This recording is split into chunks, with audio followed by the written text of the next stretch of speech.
Cuando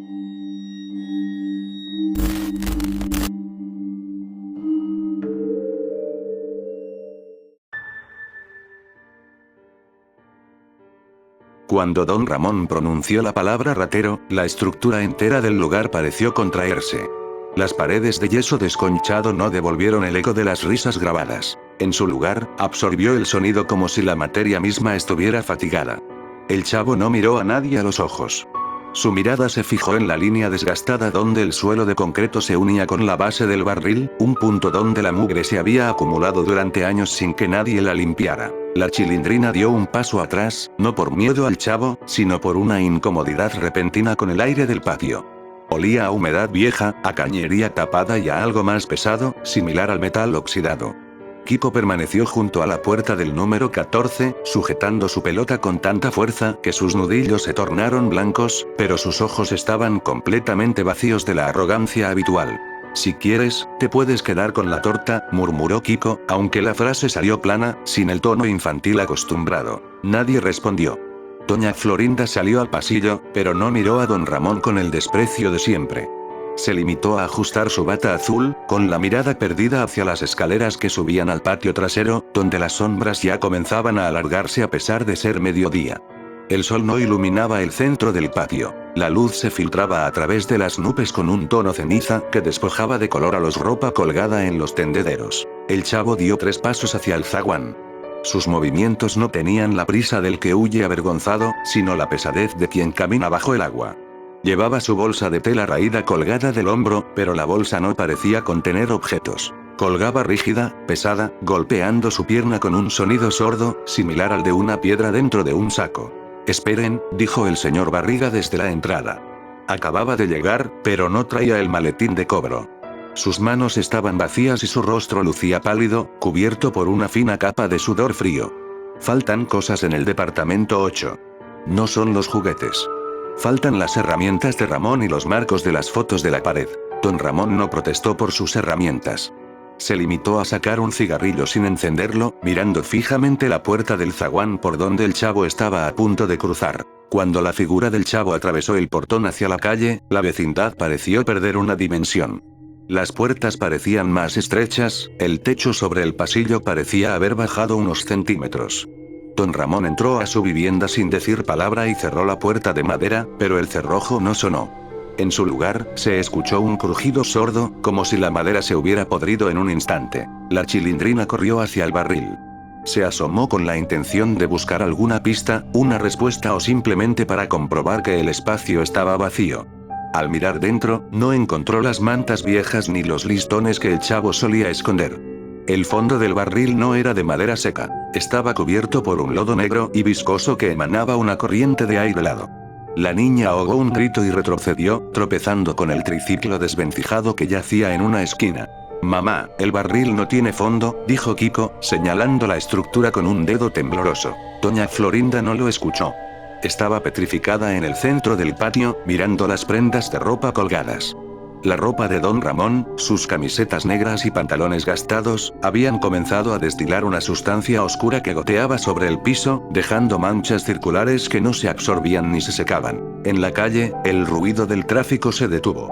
No fue una pausa gradual, sino un corte absoluto en el sonido de los motores, los pitidos y las voces de los transeúntes. El señor Barriga caminó hacia la salida para mirar hacia la avenida, pero al llegar al umbral se detuvo en seco. La calle no estaba vacía. La niebla cubría la banqueta a nivel del suelo, tan espesa que impedía ver el edificio de enfrente.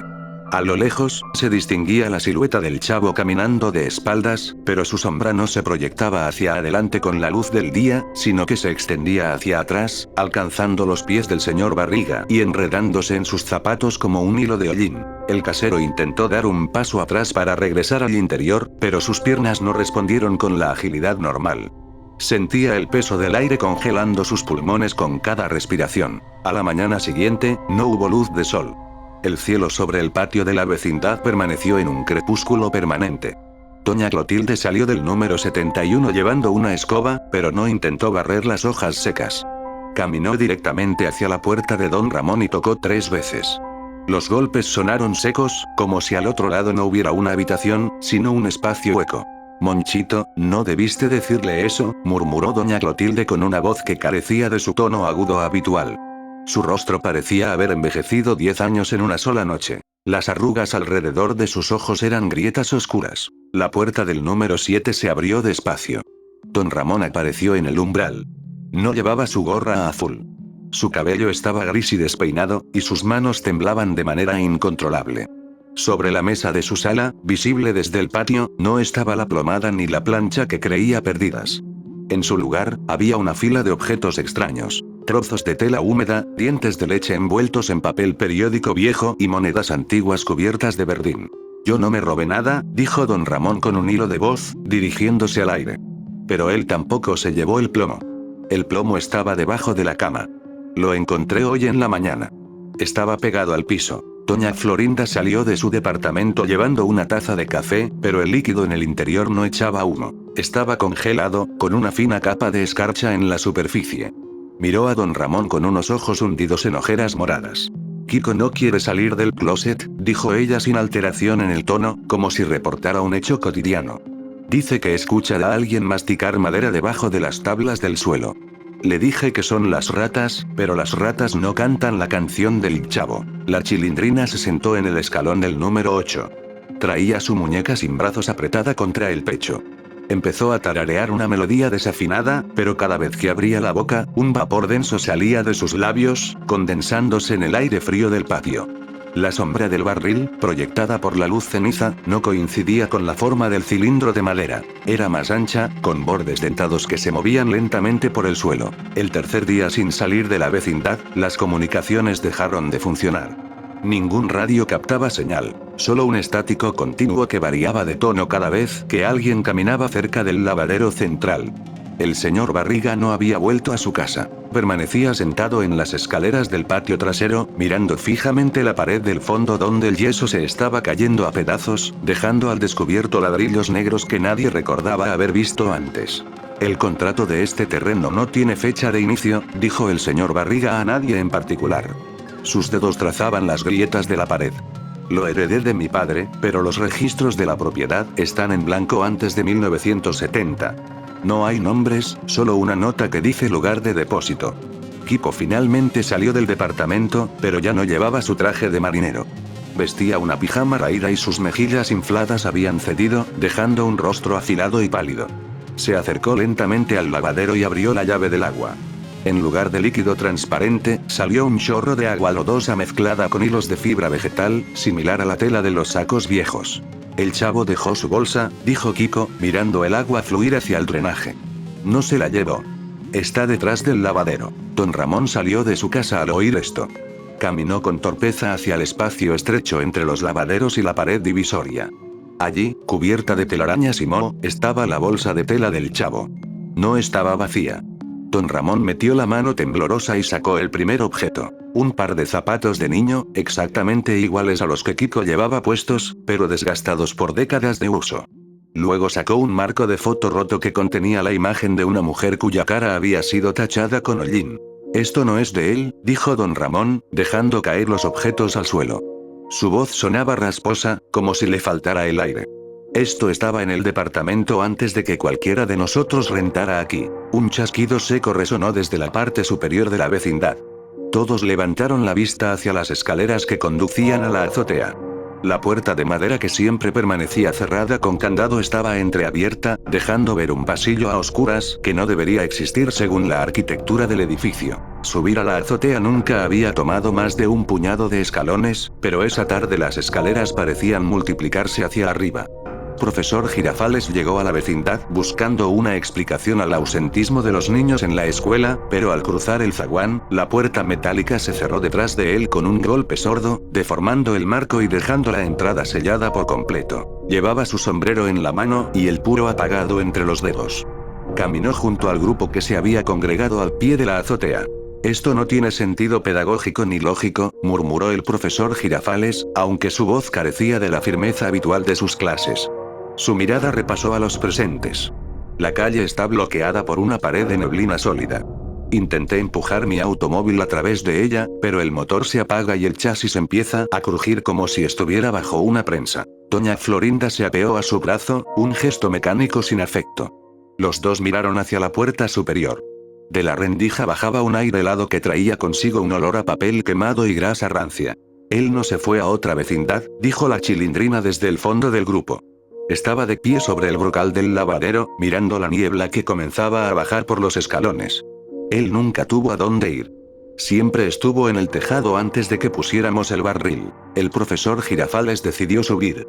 Cada uno de sus pasos resonaba con un eco metálico, como si pisara sobre láminas de hierro en lugar de concreto. Don Ramón lo siguió a unos metros de distancia, sosteniendo un martillo oxidado que había encontrado en el patio. Al llegar al descanso de la azotea, donde solían colgarse los lazos de lavar, no encontraron los lavaderos superiores ni los tendederos. En su lugar, la azotea se extendía como un terreno plano e infinito bajo un cielo sin estrellas ni luna, cubierto por una capa de agua estancada que reflejaba sus figuras de forma distorsionada. En el centro de ese espacio vacío, había una figura pequeña sentada de espaldas, usando un sombrero de cazador descolorido. «Chavo», dijo el profesor Girafales, avanzando un paso. El agua chapoteó bajo sus zapatos brillantes, pero el sonido fue absorbido casi de inmediato por la inmensidad del lugar. La figura no se movió. No llevaba los pantalones con tirantes cruzados ni la playera a rayas. Vestía una prenda hecha de jirones de sacos de papas cosidos con hilo de alambre. Cuando la figura comenzó a girar la cabeza, el movimiento no fue fluido. El cuello se movió con tirones secos, acompañados por el crujido de articulaciones secas. El rostro no pertenecía al chavo. Era una superficie de arcilla sin cocer, gris y moldeada toscamente, con dos orificios oscuros donde debían estar los ojos y una hendidura horizontal por boca. De esa hendidura salió una voz que no era la de un niño, sino una superposición de las voces de todos los habitantes de la vecindad hablando al mismo tiempo. «Aquí no falta nada», dijo la voz coral desde la masa de arcilla. «Lo que se pierde se queda en el cimiento». Don Ramón dejó caer el martillo. El impacto contra el agua escasa produjo un sonido sordo, como si golpeara carne blanda. Retrocedió tropiezos hasta golpear la puerta de acceso a la azotea, pero la puerta ya no conducía de regreso al patio. Al abrirla, solo se veía una caída vertical hacia un pozo de sombras donde la estructura de la vecindad se repetía hacia abajo infinitamente, un patio encima de otro, todos vacíos, todos sumidos en el mismo crepúsculo. Doña Clotilde, que había subido detrás de ellos sin que lo notaran, cayó de rodillas al agua fría. Sus manos escraching el suelo buscando su rosario, pero solo encontró pedazos de yeso y clavos oxidados. «Nosotros lo creamos», susurró ella, mirando la superficie del agua reflejar no su rostro, sino el de una mujer joven que habitaba la vecindad décadas atrás. El barril no era para jugar. Era para tapar el registro del agua vieja. La criatura de arcilla se puso de pie. No tenía piernas bien definidas. Su cuerpo se fundía con el agua del suelo como una columna de lodo que se desplazaba sin hacer ruido hacia el grupo. El descenso de regreso al patio no fue una caminata, sino una caída a través de la penumbra. Cuando el grupo volvió a encontrarse en el centro de la vecindad, las paredes de los departamentos habían comenzado a perder su pintura. Las puertas de madera del 14, del 72 y del 71 estaban abiertas de par en par, revelando habitaciones sin muebles, reducidas a muros de ladrillo expuesto, cubiertos por una capa de hollín húmedo. Kiko ya no hablaba. Estaba sentado en el piso del patio, trazando círculos en el polvo con un pedazo de carbón. Cada círculo que dibujaba se llenaba instantáneamente con el mismo agua estancada de la azotea. Doña Florinda intentó levantarlo del brazo, pero la piel del niño se sentía fría y rígida, como la de una estatua que ha pasado el invierno a la intemperie. «El camión de la basura ya no pasa», dijo el señor Barriga. Estaba parado junto al zaguán sellado, golpeando la lámina con los puños cansados. «Nadie pasa por la calle». Asomé los ojos por la rendija del cerrojo y solo hay tierra. Hay tierra hasta la altura del segundo piso. Estamos enterrados. Profesor Girafales se ajustó el saco. Su compostura se había desmoronado. La corbata estaba deshecha y sus ojos vagaban de un rincón a otro del patio. «Debemos mantener el orden», dijo, pero su tono era un susurro sin convicción. «Mañana vendrán las autoridades. Esto es una falla geotécnica. Un hundimiento del terreno». Don Ramón caminó hacia su antiguo departamento y miró hacia adentro. El marco de la puerta se había reducido tanto que tendría que agacharse para entrar. La mesa de centro había sido consumida por el hongo negro que crecía en el suelo. En la pared del fondo, escrito con la misma sustancia oscura que goteaba de la ropa, había una frase corta repetida docenas de veces. No fue la plomada. La chilindrina se acercó a su padre y le tomó la mano. Sus dedos estaban tan fríos como los de él. Papá, dijo ella con una voz llana, ¿cuántos años tenemos viviendo aquí? Don Ramón abrió la boca para responder, pero no salió ningún número. Buscó en su memoria el día que llegó con la niña en brazos, pero el recuerdo no tenía fondo. Solo recordaba el sonido de la lluvia sobre la lámina del tejado y la presencia del barril en el centro del patio, siempre viejo, siempre sucio, esperando a ser ocupado. El tiempo dentro de la vecindad dejó de medirse por horas. El tono ceniza del cielo no cambió a noche ni a mañana. Permaneció en un punto muerto donde las sombras no se movían de sitio. El hambre y la sed no aparecieron como necesidades físicas, sino como una pesadez constante en el estómago que impedía cualquier movimiento rápido. Doña Clotilde se encerró en el número 71. Durante un tiempo se escucharon susurros desde el interior, como si estuviera rezando o ordenando objetos de cristal, pero al cabo de un período indefinido, el sonido cesó. Cuando don Ramón empujó la puerta para revisar, la habitación estaba vacía. No había muebles, ni prendas de vestir, ni rastros de la anciana. Solo una acumulación de polvo fino en el centro del cuarto con la forma de su cuerpo recostado. No hay que buscarla, dijo el señor Barriga, sentándose en el brocal del lavadero. Si te buscas en los cuartos vacíos, te encuentras a ti mismo pero más viejo. Doña Florinda permanecía en el pasillo, mirando el espacio donde antes estaba la maceta de claveles. La maceta se había roto y la tierra seca se había desparramado, revelando que en lugar de raíces había un mazo de cables negros cortados que se introducían en las grietas del piso de concreto. Kiko se levantó lentamente. Caminó hacia el barril del hinchabo, que ahora estaba inclinado hacia un lado.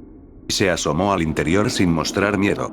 Ya viene, dijo el niño. Nadie le preguntó a quién se refería. El aire en el patio se volvió tan denso que respirar requería un esfuerzo consciente. El agua del lavadero comenzó a borbotear hacia arriba, trayendo consigo pequeñas prendas de ropa rota, pedazos de cuadernos escolares con renglones en blanco y tapas de refresco oxidadas. El profesor Girafales caminó hacia el centro del patio y miró hacia la salida. La lámina del zaguán ya no estaba dura. Se había vuelto blanda, ondulando como una cortina pesada bajo una corriente de aire invisible. Desde el pasillo del fondo, el que conducía al segundo patio, se escucharon pasos. Eran pasos torpes, arrastrados, acompañados por el sonido de una lata vacía siendo pateada rítmicamente contra el suelo. El sonido avanzaba despacio, tomándose su tiempo entre cada golpe. Clam, clam, clam. Todos los habitantes de la vecindad se juntaron en el centro del patio, formando un círculo apretado. Don Ramón abrazó a la chilindrina. Doña Florinda tomó a Kiko por los hombros con una fuerza desesperada, aunque sus ojos estaban fijos en la penumbra del pasillo. La figura que emergió no era alta. Llevaba la gorra verde con visera, pero la visera estaba tan rota que le cubría casi toda la mitad superior de la cara. La playera a rayas no era de tela. Parecía hecha de piel seca y agrietada. Sus manos, pequeñas pero deformes, sostenían una bolsa de papel estraza llena hasta el borde con la misma tierra negra que cubría la azotea. El chavo se detuvo a 3 pasos del grupo. No tenía la cara del niño que sonreía por una torta de jamón. Su rostro era una máscara rígida de facciones gastadas por el agua y el tiempo. ¿Se viste como ratero?, dijo el chavo. Su voz no venía de su garganta, sino que resonaba desde el interior del barril y desde las tuberías abiertas de los lavaderos simultáneamente. No, dijo don Ramón, dando un paso adelante con las piernas temblando. No, chavo. Nadie dijo nada. Yo fui el que guardó las cosas. Yo las puse ahí. El chavo levantó la mano derecha y abrió la bolsa de estraza. Dentro no había objetos robados. Había nombres escritos en pedazos de yeso roto. Sacó uno y lo dejó caer al suelo. Al tocar el piso, la pieza de yeso se deshizo en un polvo blanco que el viento frío esparció hacia los pies de doña Florinda. En ese momento, doña Florinda intentó hablar, pero de su boca solo salió un soplo de aire sin sonido. Miró sus propias manos y vio que sus dedos estaban perdiendo definición, volviéndose lisos y grises, como las paredes de la vecindad. El chavo dio un paso más hacia el barril. Levantó la tapa de madera que yacía en el piso y la colocó sobre la apertura, pero no se metió dentro. Se quedó de pie al lado de la estructura, como un guardián mudo esperando a que el proceso terminara. El señor Barriga se dejó caer de espaldas contra la pared del número 8. Su cuerpo pareció hundirse unos centímetros en la mampostería blanda, como si la pared se estuviera tragando la masa de su cuerpo. No gritó. Su rostro mostraba únicamente una resignación profunda, la misma de alguien que ha esperado un cobro durante demasiado tiempo. El último mes no se pagó, alcanzó a murmurar el señor Barriga antes de que el yeso de la pared cubriera su hombro izquierdo, fijándolo definitivamente a la estructura del edificio. Profesor Girafales tomó a doña Florinda de la mano, pero la mano de ella ya no tenía textura. Se había convertido en una masa compacta y fría. El profesor miró hacia el cielo ceniza y vio que el espacio entre los techos de la vecindad se estaba cerrando. Las cornisas de ladrillo se extendían hacia el centro como dedos de piedra que se entretejían para sellar el patio de la luz exterior. La chilindrina se apretó contra el estómago de don Ramón. Don Ramón intentó levantarla en brazos, pero sus brazos ya no tenían fuerza. Sus músculos se sentían duros como la madera seca. Miró al chavo por última vez. El niño de la gorra verde no mostraba enojo ni triunfo. Su mirada, escondida bajo la visera rota, era la de un objeto antiguo que finalmente vuelve a su estante. Pi, dijo el chavo, pero el sonido no fue un llanto infantil. Fue el silbido agudo del aire escapando de una tubería rota antes de que el sistema se quede completamente seco. La luz terminó de extinguirse cuando las cornisas del techo se unieron por completo. La vecindad quedó sepultada en una oscuridad absoluta y compacta. El crujido de las paredes asentándose duró solo unos segundos más, seguido por el sonido del agua estancada filtrándose lentamente hacia las profundidades de la tierra. Nadie volvió a salir del zaguán. En la avenida exterior, donde la niebla terminó por disiparse semanas después, los transeúntes pasaban de largo frente a un portón de hierro oxidado que llevaba un candado antiguo cubierto de cadenas. Tras la rendija del portón no se veía un patio con ropa colgada ni un barril de madera. Solo un terreno baldío lleno de escombros grises y una pared de ladrillo negro donde alguien, mucho tiempo atrás, había grabado una serie de rayas verticales para contar los días sin que nadie viniera a reclamar el lugar.